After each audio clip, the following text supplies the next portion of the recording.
To today's show, everyone. I'm KK Smith, your Rise and Thrive guy, and this is Rise and Thrive with KK Smith, where we talk about community conversations, rising and thriving from the inside out.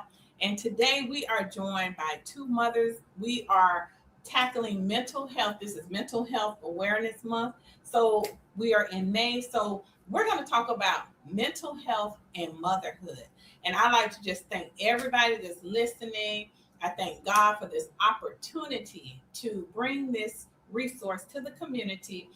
This is also a byproduct of the Rise and Thrive Foundation, where we exist to disrupt the effects of generational instability after trauma. So, welcome to the show, ladies. Thank you. So, today I have Zernita, who is a mom, and she's going to get into her motherhood journey, and Alicia, who's also a mom.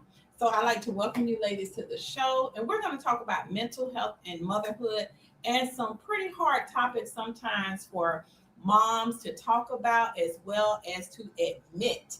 So first, we're going to start with our oldest mother. Well, not the oldest, but the mother who has been a mother the longest. So tell us a little bit about being a mom, how many children you have, and how long have you been a mom? Okay, so I have been a mom for 40 years, and I have 5 children, all adults, 4 sons, and 1 daughter. Okay. And Zernita, tell us about your motherhood journey. Oh, okay, well. And she is an empty nester. Recently, I am just so excited. They keep coming back. Yeah. Because they're in college. You have to. But I'm a mother of 3, and they are of 24 years. And, it's been a wonderful adventure. They're very entertaining, children are. And they do enrich your life. They do. And one of the things I think about mental health and motherhood is being prepared. So motherhood found me, I know, totally unprepared. I wasn't married. I was in college. I was 18 years old, and I just could not figure it out. I had some bruises and bumps along the way. But I think mental health is such a part of motherhood because motherhood is on our hearts and our minds all the time. And so if you can't get it right, if you slip and fall along the way, it could really impact your mental health. So have you ever felt throughout the 42 years of motherhood, 40 years of motherhood, that your mental health has been impacted, and how has that been impacted? Okay, so people always used to ask me when the last one left, out of the nest, how was it? And I said, most of the time I felt like I was in a Western where the buggy is coming loose from the horse and you're trying to hold on to both. Yes. So, well, I would say this. Yes, it had impacted my mental health because in the beginning, I didn't know that moms needed to fill themselves up, and that if you were empty, you weren't going to be able to fill anybody else's cup. Mm-hmm. So I didn't know that. So I probably had some stuff that I really didn't have to do, but because you think you have to do everything for everybody all the time, because you're a mom, and that you don't get to fill yourself up first. So yeah, I think so. So I think mine came out as sometimes resentment and a little bit of anger. So what was the resentment from? Was it raising children or your interaction with your children? What was the resentment? It was mostly because I couldn't get everything done. So I was like, oh, this is so hard. I used to say it was harder than a dump truck full of jawbreakers.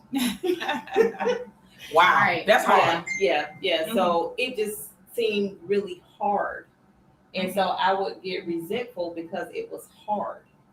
But that was because I wasn't filling myself up, meaning like I didn't get up a little bit early just to have some time for myself to meditate, maybe have a cup of coffee. It was just like, okay, get up, get them dressed, off to work, and it was just all the way until you got them bathed and put, and then now you finally get to go to bed and do it all over again the next day. Mhm. Right. So having 5 children, what was the hardest part of the journey? Was it when they were little, teens, preteens, adults? What was the hardest? Okay, little was easy because they wear what you want them to wear. Like birth to 5 was probably the easiest part because they kind of do what you say. Right. I would say teenagers, like, I didn't think we were gonna make it. Like literally, I used to want to run away. Like honestly, I used to literally want to run away. But it's a fleeting thought. Yeah. You can't run away. You have to remember when you were their age. Yeah. What you were Yeah. going through. Yeah, you getting all your paid. That's the hard part. And try to put yourself in their shoes. Yeah. And remember, because a lot of times we forget we were young too. Yeah. And we just have to basically, when you put yourself back in their shoes and you say, how would I want my mother? What did I want from my mother at this time? Mm-hmm. Yeah. And then you just remember. Yeah. And then you pray. I'm a spiritual woman. Yeah, lots of You prayer. pray. Lots Because of prayer.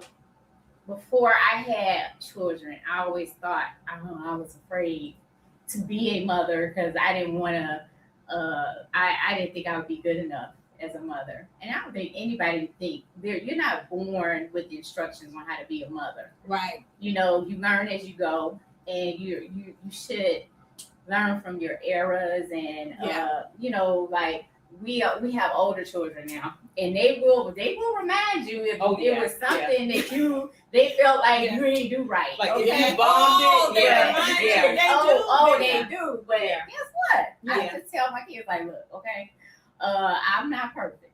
I say, I should have done that, and I wish I did, but guess what? I apologize that I didn't do that, but we gotta keep it moving. Exactly. And that's what I think too. Like, always be willing if you know that you probably could have did something a little better.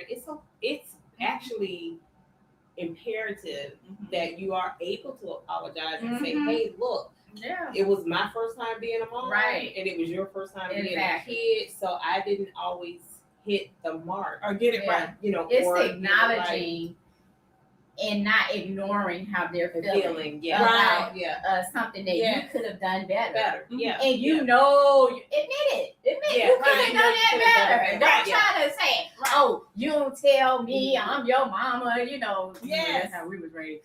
I'm your mama, you just listen to me, and how dare you? And try to gaslight your kids. Hey, look, you why they're trying to gaslight you. Oh, okay. There are things that pop up, and I just be like, Lord, I'm so sorry. I wish I had known something different. I wish I would have known how to do it differently. Yeah. Because sometimes inadvertently we do cause our children to feel a certain type of way, and you just have to acknowledge that, not beat yourself up. You acknowledge it, you apologize, and then move on. Listen intently, and just be like, because even as adults ourselves, our parents may have wronged us some kind of way, and we get upset when they won't own up to it. I want you to listen to what I'm saying. This is how you made me feel. Like they say, people don't remember you for what you did for them. They remember how you made them feel. That's true. So if I've offended you, and I, you come to me and you let me know I've offended you.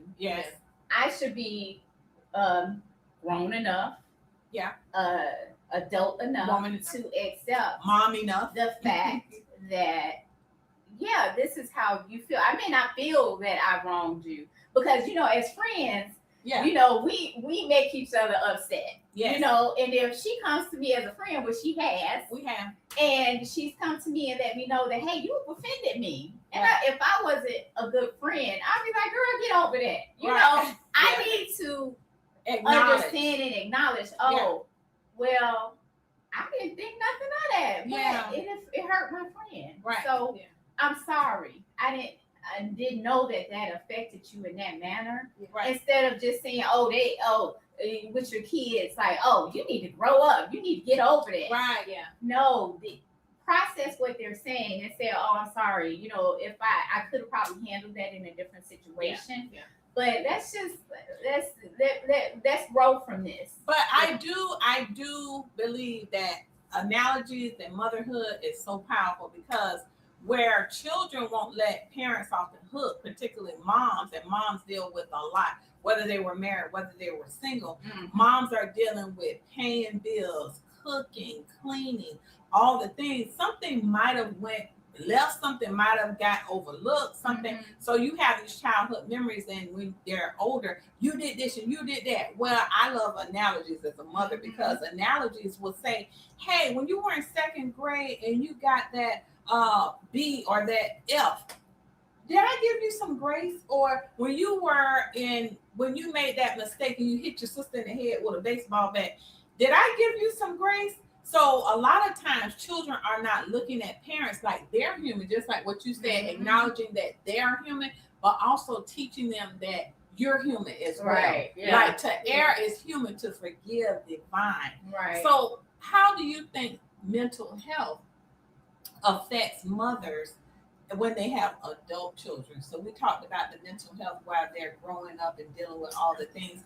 So how do you think mental health? I'm just moving into that stage.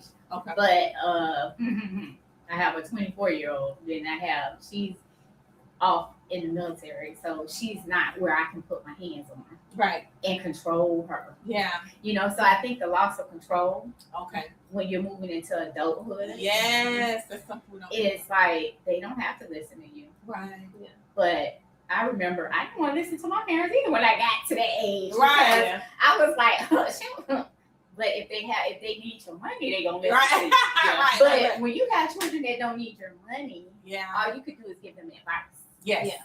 Yeah. And pray for them, and just pray that the advice that I've given them, I'm not gonna browbeat them and beat them over the head with it, because they're gonna avoid you like plague. Like plague. Yeah. So just like speak about it, like let them ask for the advice too. Sometimes, because sometimes you become meddlesome. Right. You're like, oh, you don't need to do this, you don't need to do that, but you might hear something, you might cringe. Yeah. You might, ooh, hold it, and be like, I'm gonna let them, talk about it. Yeah. Just like if you don't like a partner that they choose.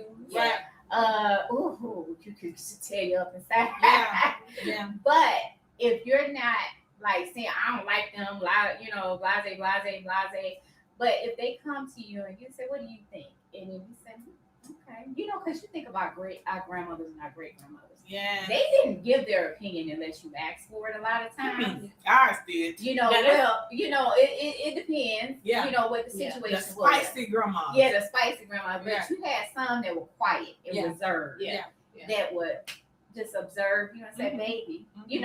When they get to a quiet moment, right? Say, baby, let me tell you something, or let me talk to you for a minute. But we did have some spicy grandmothers that was just gonna tell you off, and everybody around you off. But at the same time, you had some that had, when they spoke, you listened, because they ain't really have too many words. Yeah. So you took what they were saying. Who was you gonna listen Word to? is bond. Yeah. Who were you gonna listen right. to? The one that was always fussing at you about something. Right. Yeah. Right. You would take what they said. Yeah, my grandmother did say that, but the ones that was held stuff, and when you came to them and you asked them questions, or they spoke, rarely spoke about something, you was really gonna listen to them. Right. Yeah. Absolutely. Right.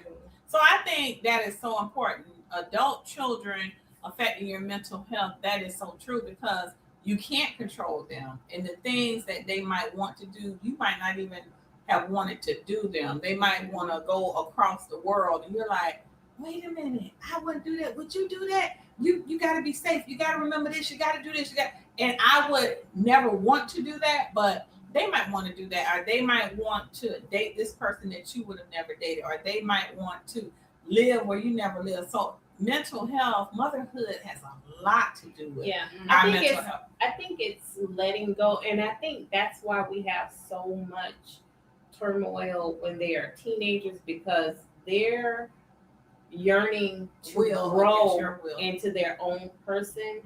and we're still learning how to relinquish control. And so that can become very I wouldn't say combative, but it can become a lot of a form of discord. A war within yourself. When they become trapped, like when they're getting older, and then when they become adults, you really have to just sit back and let them live their life.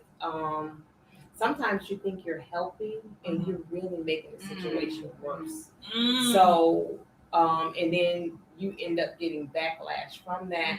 I think it's hard to watch them go down a road where you know it's going to not, like, it's going to fail, but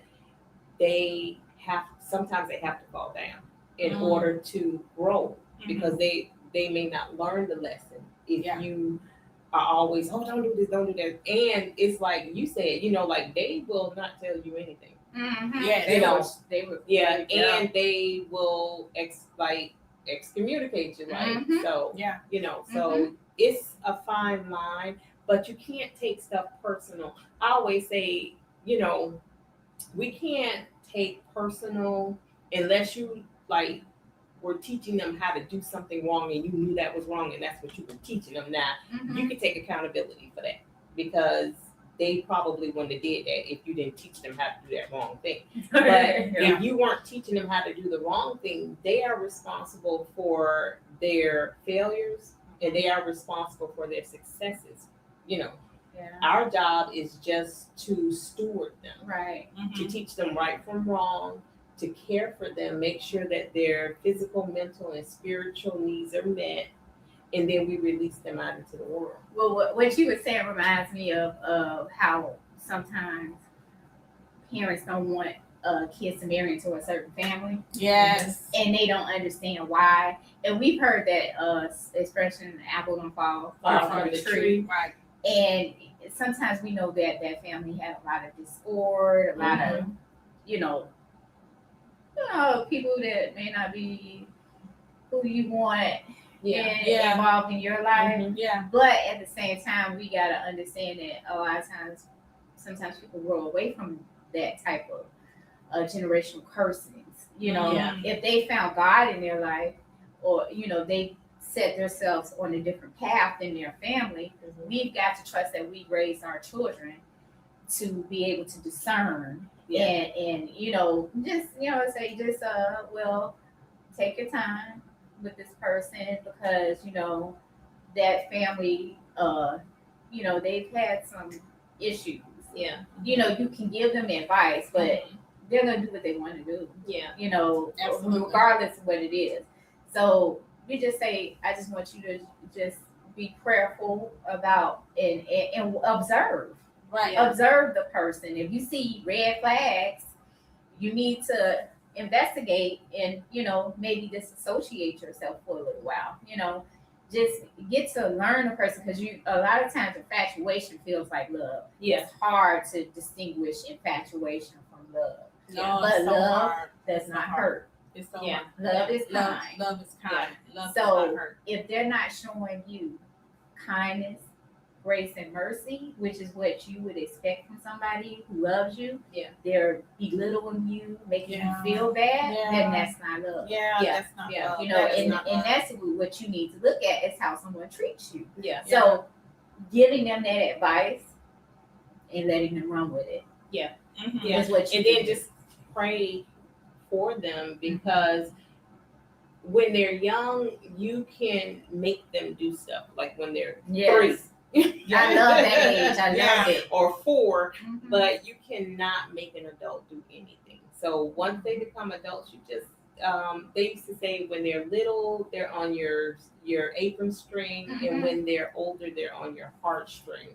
Right. And so you just have to pray for them. And then, like you say, like, if you have taken the time to put good stuff in them, good stuff will come You have out. to trust that. But sometimes, Even if they're going straight, you have to trust that. even if they come go back. astray and they are behaving other than how you taught them, you just have to pray, because they're adults and they're allowed, just like we're allowed to choose our life and how we chose, They're allowed to choose their life, but it's hard to watch. Like, it is. it'll make you cry. Yeah. It'll make you cry. It'll make you cry. So I just want to thank you all so much for being here. And we are at the end of this podcast, but we will be back because these are some amazing moms. They have so much support into us. But before we leave, I want each of you to give the moms watching, right? The parents watching, because we know just because you're not a birth mom, you're caring for a child, you are nurturing a child, you need some tips, right? So one of the tips that I thought about, and I'm going to let everybody give their own tips, but I want to give you a special tip pertaining to motherhood, to parenthood. The main thing, I think, one of the main things, first, God. Establish a godly relationship, respect for God, point them towards God. But with a relational function of parent and child, I think one of the main things that we could teach our children is communication. Just like you were talking about, talking to this child, communicating with this child. Can they hear you in those moments when they do get older and they're choosing their spouse and you're trying to tell them some wisdom, something good for them, and they can't hear you because they're blocking your voice out? Why are they blocking your voice out? They don't want to hear it. Mm-hmm. But have you established that foundation of communication with them than a one-way communication, like do this, do that, do this, do that? They've been hearing that all their life. You have not given them safety to communicate with you. And now they're an adult. Now the lesson that they need to learn, they need to hear, is going over their head because we have not established that strong communication. So that's one tip I would say in motherhood.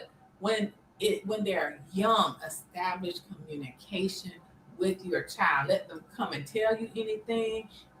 Also open the door for telling them things that might be wrong with them that you see, and say, hey, I'm not trying to hurt your feelings. I still love you, but this is what I see. Tell me what you see. So that's one of the ways. So what would you all say? One of your biggest takeaways of motherhood and mental health that can help these moms with their mental health? I'm going to let you go last because you have a lot of knowledge. You know, a lot of knowledge on that. No, that's good. They'll be like, and you have such compassion as a person, not just as a mother. Yes. So with me, I feel like with children, you have to start early. I was just having this discussion with my cousins that they have little kids, and I said a lot of times when we were growing up, they act like we were dumb or something, like we couldn't comprehend English, you know, so they just tell us what to do, shut up, listen to me. We couldn't even ask questions. And I feel like children are smarter than what you think they are. Yeah.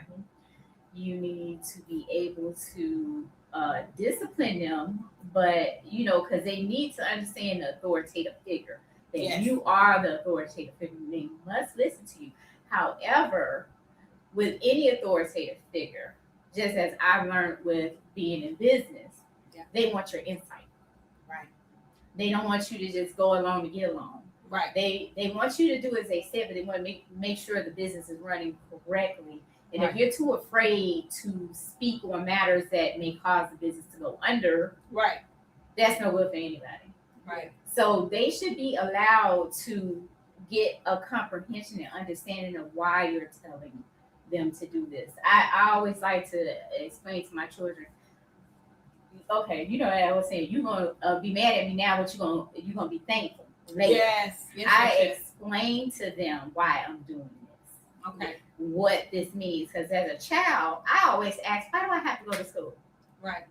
They used to have to basically have it was a whole ordeal because I didn't want to get out of bed. Why are you waking me up to go somewhere I don't want to go? Right. I wanted to be a doctor, right?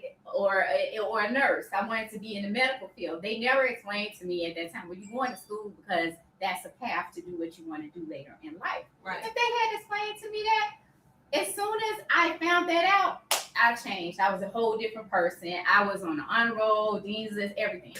Wow. But before that, I didn't care about grades. I could care less. So you're saying slow down, and instead of direct Explain. Explain, to direct it with explanation. With explanation. Okay. You I know? like that. Yeah. That's very good for mental health and motherhood. Thank you for that. What is your big Okay, lesson for so motherhood? my lesson is this is your first time being their mom, and this is their first time being your child. You really need to learn what they like, what they don't like, what works, what doesn't work. And each child is different. What motivates one child may not motivate the next child. So if you have multiple children, you really have to take your time and watch them, look at them, and learn what works. Does this one do better when you give them praise? Does this one do better when, like Zornita say, like you explain it to them? Because if you come as the authority, do what I say, do, you're gonna have a really hard time with compliance.